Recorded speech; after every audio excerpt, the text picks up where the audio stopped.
This is what they think of you. You're no different than the brown shirts in Germany in the 20s and 30s. So, folks, if you're sitting out there thinking that the Republicans in the Senate or in the House, I mean, there are exceptions, but they're not very many. I think you can count on maybe two hands the number of Republicans in Washington who remain fervent Trump supporters.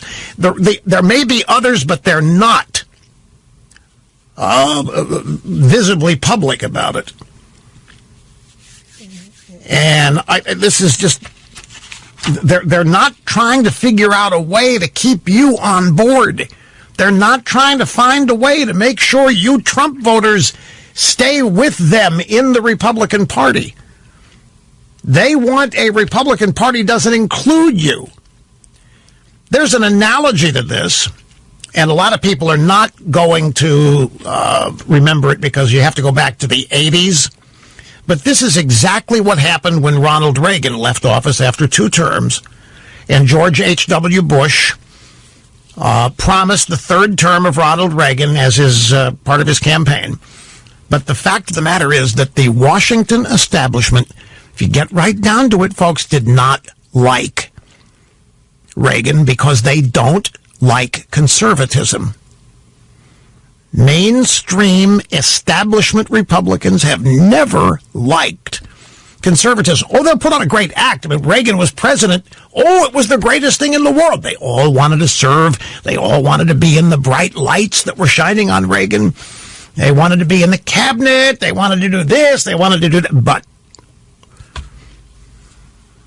when it was time for Reagan to leave office, they were happy.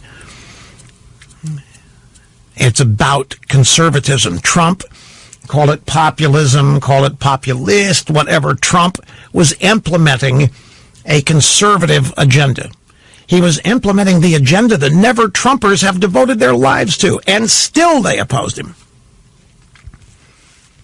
So they're not calculating ways to find a way to fold you in with whatever Republican Party they hope to build. By the way, grab soundbite number 30. We found the audio. This is Neil Cavuto. This is back in May 19th, 2020. A VA study showed that among a population of veterans in a hospital receiving this treatment, those with vulnerable conditions, respiratory conditions, heart ailments, they died.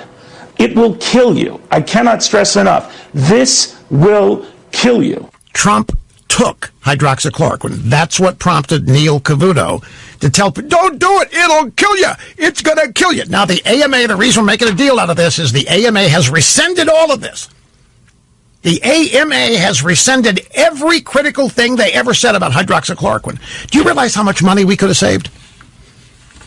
Do you realize how many lives could have been saved if this drug would have been free to be prescribed?